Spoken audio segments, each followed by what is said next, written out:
സ്വാധീനങ്ങൾ തമ്മിൽ നമുക്ക് താരതമ്യപ്പെടുത്താൻ കഴിയാത്ത രീതിയിലുള്ള ഒരു അവസ്ഥയാണുള്ളത്. ആദ്യം മുതൽ സംഘത്തിൽ എനിക്ക് ബഹുമാനം ഉണ്ടായിരുന്നതും എന്നെ സ്വാധീനിച്ചതുമായിട്ടുള്ള വ്യക്തി ദിവാകർ കമത്ത് എന്നൊരു സ്വയംസേവനായിരുന്നു. തിരുവനന്തപുരത്തെ സംഘത്തിൻ്റെ മുഴുവൻ ചുമതല അദ്ദേഹം സ്വയം ഏറ്റെടുത്തു. പ്രചാരക്കൊന്നുമില്ലാതെ 2-3 വർഷം ഉണ്ടായിരുന്നു അവിടെ. ദിവാകർ കമത്ത് ചേർത്തലക്കാരനാണ്. അത് തിരുവനന്തപുരത്ത് എഞ്ചിനീയറിംഗ് കോളേജിൽ പഠിക്കുകയായിരുന്നു. തൃതീയ വർഷമൊക്കെ കഴിഞ്ഞ് തിരുവനന്തപുരത്തെ ഏറ്റവും മുതിർന്ന സ്വയംസേവനായിട്ടാണ് അദ്ദേഹം കണക്കാക്കപ്പെട്ടിരുന്നത്. ഈ പ്രചാരകൻ ഇല്ലാത്ത സമയത്ത് സംഘത്തിന് വേണ്ടി അദ്ദേഹത്തിൻ്റെ സമയം മുഴുവൻ ചെലവഴിച്ചിരുന്ന ഒരു സ്വയംസേവനായിരുന്നു. അത് കാരണം എഞ്ചിനീയറിംഗ് കോളേജിൽ 2 വർഷം അദ്ദേഹത്തിന് തോൽക്കേണ്ടി വന്നു. അപ്പോൾ എഞ്ചിനീയറിംഗ് കോളേജിൽ പഠിക്കുന്ന കുട്ടികൾ പഠിത്തം മാത്രം മുമ്പിൽ വെച്ച് പോകുന്ന ആൾക്കാരാണ്. ഒരു നിമിഷം പോലും അവർ കളയാറില്ല. അപ്പോൾ ഈ ദിവാകർ കമത്തിനെ കുറിച്ച് മറ്റു പ്രൊഫസർമാരൊക്കെ പറയാറുണ്ടായിരുന്നത് RSS എന്ന് പറഞ്ഞിങ്ങനെ ജീവിതം നശിപ്പിക്കാൻ പോകുന്ന മനുഷ്യനാണെന്നായിരുന്നു. കാരണം എഞ്ചിനീയറിംഗിൽ പഠിക്കുന്ന ആൾ ഇങ്ങനെ ഉഴപ്പി നടന്നാൽ എങ്ങനെയാണ്?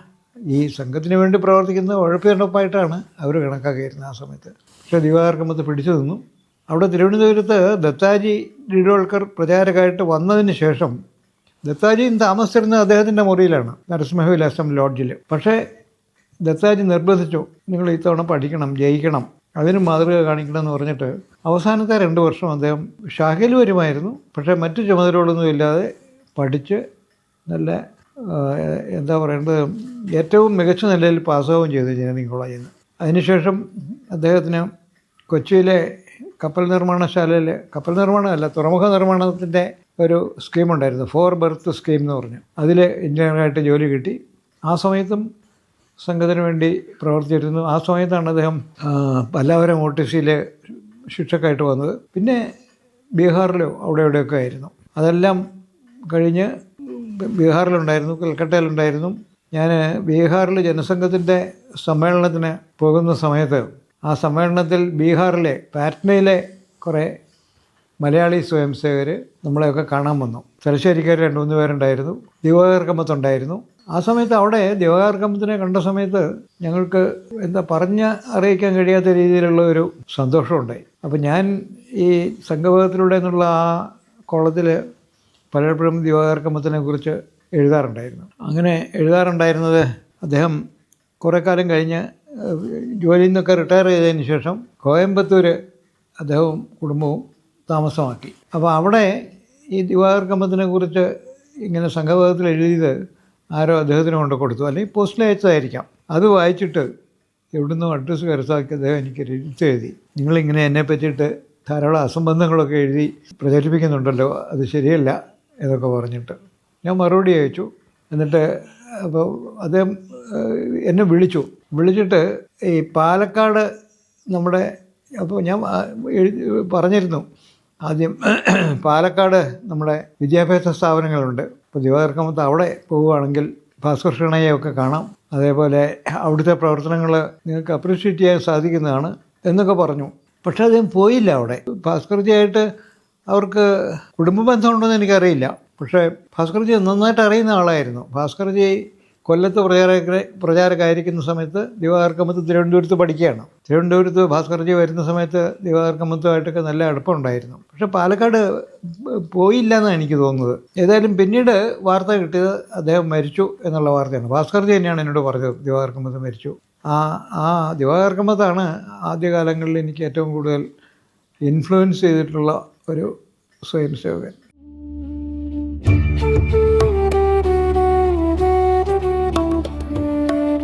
അത് കഴിഞ്ഞ് പിന്നെ അദ്ദേഹത്തിനെ അതിൽ സഹായിക്കാനും ഏതവസരത്തിലും പിന്നോട്ട് കൊടുക്കാനും ഒക്കെ നാനാജി ദേശ്മുഖ് ഉണ്ടായിരുന്നു. കുറേ കഴിഞ്ഞ് നാനാജി ദേശ്മുഖ് ഈ ഗ്രാമീണ വികസനത്തിന് വേണ്ടിയിട്ടുള്ള പ്രവർത്തനങ്ങൾക്കായിട്ട് മാറി. അതിന് വേണ്ടിയിട്ട് അദ്ദേഹം ഈ ദീൻദയാൽ റിസർച്ച് ഇൻസ്റ്റിറ്റ്യൂട്ടിൻ്റെ ഡയറക്ടർ സ്ഥാനത്ത് അദ്ദേഹം മാറിയിട്ട് അതിനു വേണ്ടി പോയി. അങ്ങനെ അടൽജിയുടെ അന്നത്തെ നിയോജകമണ്ഡലമായിരുന്ന ബൽറാംപൂർ എന്ന് പറയുന്ന നിയോജകമണ്ഡലമുണ്ട്. ബൽറാംപൂരിലെ ഒരു നാടുവാഴിയുണ്ട്, രാജാവ്. ആ രാജാവ് അദ്ദേഹത്തെ ക്ഷണിക്കുകയാണ് ചെയ്തത്. അവിടെ അടൽജിയുടെ മണ്ഡലത്തിലെ ഗ്രാമീണ വികസനത്തിന് വേണ്ടിയിട്ടുള്ള പ്രവർത്തനങ്ങൾ നടത്താൻ വേണ്ടി നാനാജിയെ ക്ഷണിച്ചു അങ്ങോട്ട്. അപ്പോൾ അത് ആ മണ്ഡലം വികസിക്കാനും നന്നാവും, പിന്നെ ഈ ഗ്രാമീണ ഉദ്ധാരണ പ്രവർത്തനങ്ങൾക്കുള്ള ഒരു മാതൃക സൃഷ്ടിക്കാനും വേണ്ടിയിട്ടാണ് അദ്ദേഹം അവിടെ പോയത്. ബൽറാംപൂർ മണ്ഡലത്തിലെ ഗ്രാമവികസനങ്ങളുടെ ഒരു വളരെ വിപുലമായിട്ടുള്ള അതിൽ ഈ സാധാരണ നാട്ടുകാർ ഗ്രാമീണരായിട്ടുള്ള ആൾക്കാരുടെ പലതരത്തിലുള്ള ഇന്നോവേഷൻസ് ഉണ്ട്, പ്രത്യേകമായിട്ടുള്ള അതെല്ലാം പ്രയോജനപ്പെടുത്തിയിട്ട് ജലസേചനം, കൃഷിയിലുള്ള നവീന രീതികളെല്ലാം അദ്ദേഹം അവിടെ ആവിഷ്കരിച്ചെടുത്തു. അങ്ങനെ ഒരു മാതൃകാ ഗ്രാമവികസന പ്രവർത്തനമായിട്ട് നടത്താനായിട്ട് നാനാജി പരിശ്രമിച്ചിരുന്നു. അങ്ങനെയൊന്ന് കേരളത്തിലും തുടങ്ങാനായിട്ട് നാനാജിക്ക് താല്പര്യമുണ്ടായിരുന്നു. അവിടെ താനൂരിനടുത്ത് ഈ പൂരപ്പുഴ കടലിലേക്ക് ചേരുന്ന സ്ഥലത്തിൻ്റെ തെക്ക് വശത്തായിട്ട് ഏതാണ്ട് ഒരു 100 ഏക്കറോളം സ്ഥലം തരിശായിട്ട് കിടപ്പുണ്ടായിരുന്നു ആ കാലത്ത്. അപ്പോൾ നാനാജി നമ്മുടെ ജയചന്ദ്രനൊക്കെ ഉള്ള കാലമാണ്. അതെനിക്ക് തോന്നുന്നത് തൃക്കൈക്കോട്ട് മഠം വകയാണോ അതോ വേറെ ഏതോ നമ്പൂരിയുടെ വകയാണോ ആ സ്ഥലം എന്ന് ഞാൻ മറന്നുപോയി. അങ്ങനെ ഒരു ആളുടെയാണ്, ഏതായാലും നമ്പൂതിരിമാരുടെ ആയിരുന്നു ജന്മം.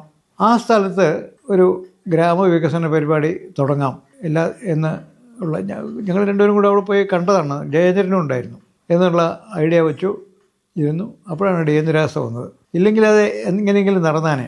അത് കഴിഞ്ഞപ്പോഴത്തേക്കും ആ പ്രദേശം മുഴുവനും ഈ കടപ്പുറക്കാർ മുസ്ലിങ്ങൾ ഇപ്പോൾ ഇസ്ലാംമാർ കയ്യേറി. അത് മുഴുവൻ ഇപ്പോൾ അവരായി. നമ്മുടെ അവിടുത്തെ താനൂരിലെ 2 or 3 ഹിന്ദു കുടുംബങ്ങളെ കടപ്പുറത്തുണ്ടായിരുന്നുള്ളൂ. അവരെ മുഴുവൻ ഓടിച്ചു അവിടുന്ന്. എനിക്ക് തോന്നുന്നു അവസാനം ആഞ്ജനേയൻ അവിടെ ബാക്കിയുണ്ടെന്ന് തോന്നുന്നു ഇപ്പോഴും. പക്ഷേ ആ കടപ്പുറത്തുനിന്ന് പോന്നു. എന്നിട്ട് ആ കനോലിത്തോട്ടിൻ്റെ കിഴക്ക് വശത്താണ് ആഞ്ജനേയൻ താമസിച്ചിരുന്നത് ഞാൻ അവസാനം കാണുന്ന സമയത്ത്. ഇപ്പോഴേ സ്ഥിതി എന്താണെന്ന് അറിയില്ല. അങ്ങനെ ഒരു ഐഡിയ കേരളത്തിൽ നടപ്പിലാക്കാനായിട്ട് ഒരു പദ്ധതിക്ക് നാനാജിക്ക് പ്ലാൻ ഉണ്ടായിരുന്നു. അത് രൂപം കൊള്ളുന്നതിന് മുമ്പ് തന്നെ അത് അലസിപ്പോയി. അപ്പോൾ ആ നില നോക്കിയാൽ നാനാജിക്കും വളരെയധികം നമ്മളെ സ്വാധീനിക്കാൻ കഴിഞ്ഞിട്ടുണ്ട്. നാനാജി എഴുത്തെഴുതുമായിരുന്നു. നാനാജിയുടെ ആ താല്പര്യത്തിൻ്റെ ഒരു ഉദാഹരണം പറയുകയാണെങ്കിൽ, നാനാജിക്ക് ഒരു ആയുർവേദ ചികിത്സ വേണമായിരുന്നു. അതിന് തൃശ്ശൂരിൽ നമ്മുടെ ഒരു സ്വയം സേവകൻ്റെ സ്ഥലമുണ്ടായിരുന്നു. ആ സ്ഥലത്ത് ഒരു വീട് എടുത്ത് അവിടെ താമസമാക്കി അദ്ദേഹത്തിൻ്റെ ഈ ഭക്ഷണം പാകം ചെയ്യാനായിട്ടും മറ്റുമൊക്കെ നമ്മുടെ പഴയ ഒരു കാര്യാലയത്തിലൊക്കെ ജോലി ചെയ്തിരുന്ന ഒരു സ്വയം സേവനെ കൊണ്ടുവന്ന് താമസിപ്പിച്ചു. അപ്പോൾ എല്ലാ ദിവസവും തൃശ്ശൂരിലെ പ്രധാനപ്പെട്ട സ്വയം സേവകരൊക്കെ അവിടെ വരുമായിരുന്നു. എന്നിട്ട് അവിടുന്ന് വൈകുന്നേരമായി കഴിഞ്ഞാൽ അവർ ആ പൂരപ്പറമ്പിൽ പോയി ഇരുന്ന് വർത്തമാനം പറയും. അങ്ങനെ വലിയൊരു കൂട്ടായ്മയുണ്ടായി അവിടെ. പണ്ട് ശാഖയിൽ വന്നിരുന്നവരും അകന്നു നിൽക്കുന്നവരും എല്ലാം അവിടെ വന്ന് നാനാജിയുടെ ആ സൗഹൃദത്തിൽപ്പെട്ടിട്ട് അത് തൃശ്ശൂരിൻ്റെ സംഘചരിത്രത്തിൽ ഒരു കാലഘട്ടം തന്നെയായിരുന്നു എന്ന് പറയാം. ഒരു മാസം ഉണ്ടായിരുന്നുള്ളൂ അവിടെ. എന്നാലും ആ സമയത്ത് നമ്മുടെ ഒരു പിഷാരടി ഉണ്ടായിരുന്നു, മാധവ് പിഷാരടി എന്ന് പറഞ്ഞ ഒരാൾ. അദ്ദേഹത്തിൻ്റെ വീട് ആ പുഴയുടെ മറ്റേ മലപ്പുറം ജില്ലയുടെ ഭാഗത്താണ് അത് ഉണ്ടായിരുന്നത്. പട്ടാമ്പിയിൽ നിന്ന് വളാഞ്ചേരിക്ക് പോകുന്ന വഴിക്കുള്ള ഒരു സ്ഥലമാണത്. ആ മാധവ പിഷാരടിയുടെ പിഷാരടിക്ക് മകള് SSLC ക്ലാസ്സിലെ എല്ലാ വിഷയങ്ങൾക്കും മികച്ച മാർക്ക് വാങ്ങി. ഡിസ്റ്റിങ്ഷനേക്കാളും വളരെ കൂടുതലുണ്ടായിരുന്നു. റാങ്കിൽ 3-4 റാങ്കാണ് വന്ന്. വിദ്യാഭ്യാസം ചെയ്യാൻ നിവൃത്തി ഉണ്ടായിരുന്നില്ല. അങ്ങനെയുള്ള സമയത്ത് ആ കുട്ടിക്ക് വേണ്ട സൗകര്യങ്ങളൊക്കെ ചെയ്തു കൊടുക്കണം എന്നുള്ള ഒരു അഭ്യർത്ഥന ഈ പിഷാരടി നടത്തി. മാധവ പിഷാരടി നടത്തിയ സമയത്ത് ഇത് പാസ്സായി കഴിഞ്ഞു. അത് കഴിഞ്ഞ് പട്ടാമ്പി കോളേജിൽ ചേർന്നു. പട്ടാമ്പി കോളേജിൽ ചേർന്നിട്ട് നമ്മുടെ സ്വയം സേവകരുടെയൊക്കെ സഹായം കൊണ്ട് അവിടെ അവർക്ക് ഫീസ് കൊടുക്കാനുള്ള സൗകര്യങ്ങളൊക്കെ ഉണ്ടാക്കി. സംസ്കൃത കോളേജിൽ ഫീസില്ല. പട്ടാമ്പി സംസ്കൃത കോളേജിൽ ഫീസില്ലാതെ പഠിക്കാം സംസ്കൃതം പഠിക്കുന്നവർക്ക്. അത് കഴിഞ്ഞിട്ട് അപ്പോൾ അവരെ തുടർന്ന് പഠിക്കണം. ആ സമയത്ത് തൃശ്ശൂർ വന്ന് നാനാജിയെ പോയി കണ്ടു. നാനാജി അവരുടെ ഒരു ഫോറം ഫില്ലപ്പ് ചെയ്യാനായിട്ട് കൊടുത്തു.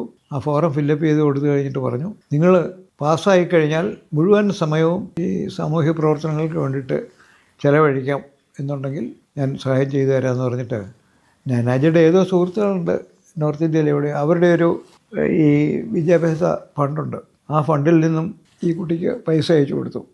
പൈസ എന്ന് വെച്ചാൽ വെറുതെ അല്ല, അവരുടെ ഫീസ്, പുസ്തകങ്ങൾ വാങ്ങാൻ, താമസിക്കാൻ, ഇതിനെല്ലാമായിട്ട് അന്നത്തെ നിലയ്ക്ക് മാസം കണ്ട് 200-300 രൂപ കിട്ടുന്ന, അന്ന് 200 രൂപ എന്നൊക്കെ പറഞ്ഞാൽ വലിയ ഒരു കോളേജ് ലെക്ചറർക്ക് പോലും അന്ന് 250 രൂപ ശമ്പളമേ ഉള്ളൂ.